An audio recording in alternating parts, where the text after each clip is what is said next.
با عرض سلام بیننده‌های عزیز و ارجمند، شب همه شما بخیر و شادی باشد. امشب ادامه رقابت‌های دوره 8 نهایی جام اروپا 2024 در مملکت آلمان ادامه می‌کند و ما و شما بهترین بازی‌ها را امشب با اشتراک دسته‌های رومانیا، ندرلند و همچنین استرالیا، ترکیه تماشا می‌کنیم. امروز در برنامه مستقیم اروپا افروز همکاران من فردوسی خورسند و ایمانبک شادیبکزاد قرار دارند. خوش آمدید بار دیگر مخلصان اشدی یک چند دسته‌های بهترین اروپا اصلا مخلص اساسی منتخب انگلیا من فردوس خورسند رو در نظر دارم و ایمانبک شادیبکزاد یکی از تحلیلگرانی هست که همیشه نه تنها انگلیا و چند دسته دیگر رو هم زیر انتقاد شدید قرار میگیرد و امیدوار هستیم که امروز البته صحبت از انتقاد نو از بازی‌های بهترین دسته‌های دعواگر با عنوان قهرمانی و عموما مقام و مرتبه در این مسابقه می‌رود. خوش آمدید به برنامه و خودتون می‌کنیم بیننده عزیز که شب گذشته دو جفت رقابت‌ها در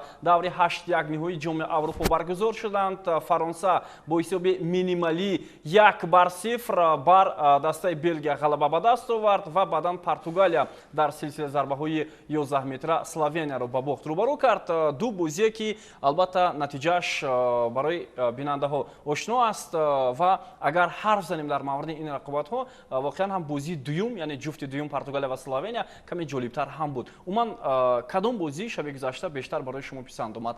فرانسه بلژیک یا پرتغال اسلوونیا؟ سراغ گفتن از بازی باید قید کرد که امروز روزی روزنامه‌نگاران ورزشی است و باید که همه روزنامه‌نگاران ورزشی رو تبریک کرد. ولی که در تلویزیون ورزش به طور عنعنه 7 سال میشود که شهریان فقط صورت و عکس خود را در پورتریت میمانند و رکلام کردن میگیرند.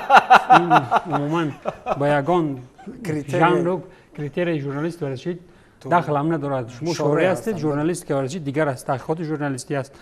یعنی ژورنالیست که تحلیلی است. یعنی شهره ورزشی، شهره فوتبال ژورنالیست ورزشی بودن میتواند، لیکن شما عموما سوهای دیگر رو پیش میبرید. شما عموما از تحقیقات ژورنالیستی دور هستید و دیگر تاکید میکنم که آن صورت‌های خود را یک طرف مانده است. یگان ژورنالیست ارزنده هم صورتش رو در همون بین داخل بر صورت بیننده‌های عزیز و ارجمند از فرصت استفاده برده ایمانبک شادیبکزاد رو تبریک میکنیم که هیچ کس فکر میکنم تبریک نکرده است. به هر صورت این روز تبریک نمیراد. گپ در سر روزنامه‌نگاران ورزشی خورسندم داره در این مسئله اندیشه خود رو. بله سلامت باشید. شهرهان ورزش برای چی ژورنالیست ورزشی شدن نمیتونن؟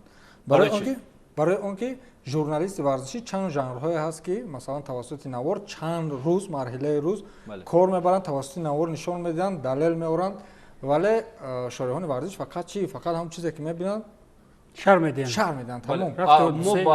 فقط گپ سر همون عکس میرود که حالا در شبکه‌های اجتماعی چت می‌زنند. پریتنزیا و قول بطرسان نسبت همون عکس شما میرد که 7 سال هیچ تغییر سلامت باشید. اگر این چیز واقعا هم تو یک اندازه با گویم که شان و شرف بعضی روزنامه‌نگاران ورزشی سخت رسیده باشد، به هر صورت این کاریمون است. عذر هم می‌پرسیم ولی از فرصت استفاده برده شما را همکاران عزیز تبریک می‌کنیم و اونهایی که واقعا می‌گذاریم با بازی ببینید. خب بیاید با سوال می‌گذاریم.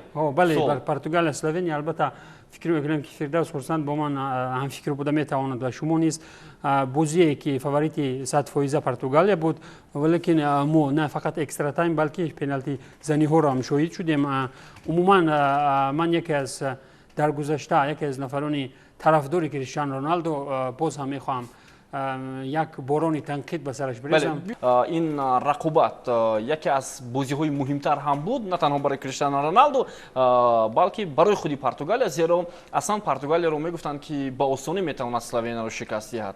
همین گونه اندیشه ها بود. ولی یکی از بازی‌های سیاه رو پس سر اما نظر به فرانسه، نظر به دیگر دسته‌هایی که گفته میشه در این مسابقه باید نتیجه خوبتر گیرند، پرتغال بازی زیباتر دارد یا نه؟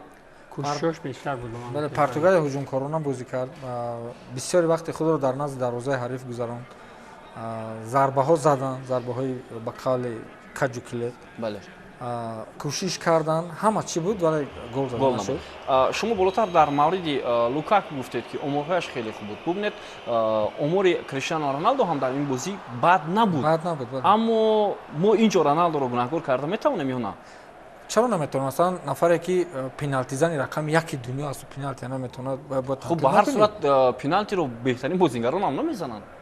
پنالتی زنی رقم یکی دنیا است، در همه جا پنالتی رو خوب میزنن. ببینید رونالدو را عیبدار کردن میشود در این بازی. وقتی که من مثلا شخصا یکی از آن نفرانی که رونالدو طرفدار از همین کنج میدان نه ضربه کنجی رو راست سوی دروازه زنی وقتی که رونالدو شاید در 6 اروپایی هم خودخواهی رونالدو گل زدن نمیتوند ببینید اینجا ارسال گلی میکنه ارسال چگونه خودخواهی که وقتی در مرحله گروهی او در یک حالت با برونو فرناندش اونجا استثنایی ولی که وقتی که در اولین بازی پلی آف علاقه ایگوی بلند و علاقه الانگا زد اون خودخواهی الانگا زد ببینید 4-5 ضربه جرموی که زد اینجا هیچ چیز نمیگم وقتی که از این طرفی دروازه نه بحث ضربه های جرمویش از نزد بایرقچی کنجی نه خب راست ضربه جرموی رو بله رونالدو این خصلت رو دارد در تمام دسته‌ها داشت اونجا ارسال کردن توپ ممکن بود خصلت مثلا پاس نکردن و یک فرصت خیلی مشکل از جای ناموفق ضربه زدن جانب دروازه و این هم کلت کلیدی بود برای منتخب بله خب برای من چیزی جالب اسلوونیا تماما در خط چیزی جالب دیگر بود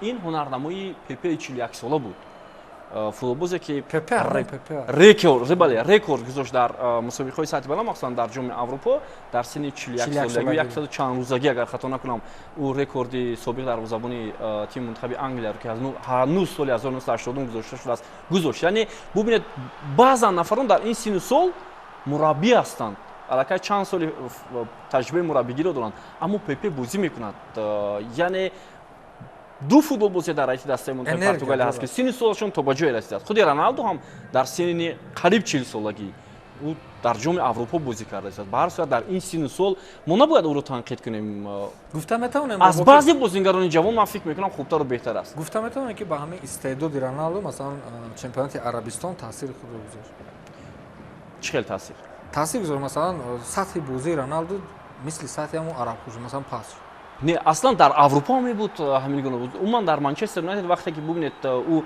بازی میکرد یکی از سبب‌های رفتن او همون اریک تن هاگ شد که گفت تو باید در 20-25 دقیقه قسم دوم بازی کنی یعنی او رو در کرسی احتیاطی و این چیز برای رونالدو پسند آمد چون پیر او رو اعتراف کرد برای رونالدو پسند در این سن و سال در چمپیونات انگلیس بازی کردن این کارش مشکل است آخر رونالدو قوت دارد انرژی دارد از تمام مثلا معاینه‌های طبی گذشت مثلا جسم او موافق است برای بازی کردن چرا استفاده نمی‌کنه مثلا از روی سرعت در همین بازی 39 ساله است ما می‌بینم حمایتگران رو در همون وقتی دادن خیلی خوب می‌گذره از هوای سرعتش بلند سرعت بلند داره به هر صورت در این سن سال من گفته ایستادم که نباید تنقید کنیم تنقید نمی‌کنیم رونالدو مثلا شما گفتید که در همین بازی تنقید می‌کنیم فقط در یک بازی امام گفت که در همین بازی رونالدو خودخواهی خود رو در جام اروپا حالا گل نزده است و این اولین مرتبه است که در 4 بازی در جام اروپا گل نزده کانور ماگرگر میسوزه نه مسی در مرحله گروهی گل زد و نه رونالدو برابری برای مخلصان شدید عموما بعد یک چیز دیگر ببینید من یک سوال دیگر در مورد اشکوی کریستیانو رونالدو بسیاری ها این چیز رو مسخره کردند و مخلصان مسی و مخلصان بارسلونا این رو مسخره میکنند این معلوم است از افتو نفری که ناموس دارد وقتی ننگ دارد بله و وجودش مثلا علنگه میزنه آتش علنگه میزنه نفری که رونالدو همین خلاص و بعداً اندک جزیره هم کرد باید کمتر گیری هم کنه به قول خود را نجات دادن از همون فشارهای داخلی فشارهای وطنی ولیکن نجات بخشی که دروازه‌بان منتخب پرتغال نشان داد این واقعا هم رکوردی تکرار نشدنی است کی میداند که کی کدام دروازه‌بان باز در سفرات بزرگ 3 مرتبه پیام سیو میکند بله پیشگویی نشانده فوتبال هم در این است که ما سیوای پیام از اوبلاک را انتظار بودیم ولیکن نفری دیگر عموما سیو میکند یک اکینفی در چمپیونات جهان یک سیو کرد از ضربه راموس بود بله ضربه پنالتی بود از راموس نبود از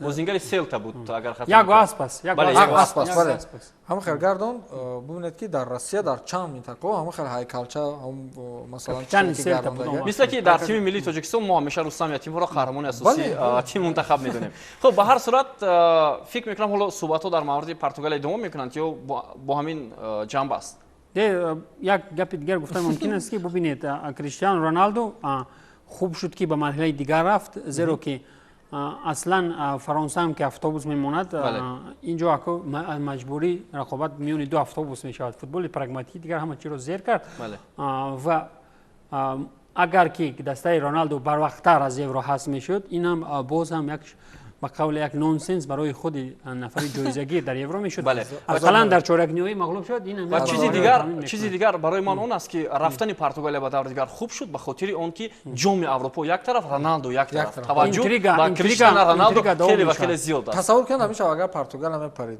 باور کن 50% مخلصان روی دنیا دیگه چمپیونات تماشا نمی‌کنه. یورو خود مخلصان ندارد به این فوتبال خوبولو انگلیس فرانسه. لیکن ببینید خوب خودی مخلصان انگلیس میبرد با اون فوتبالی که اونها نشون میدن. در بیرون من چند بار مشاهده کردم که چمپیونات اروپا که تماشا نمیکنن دیگه.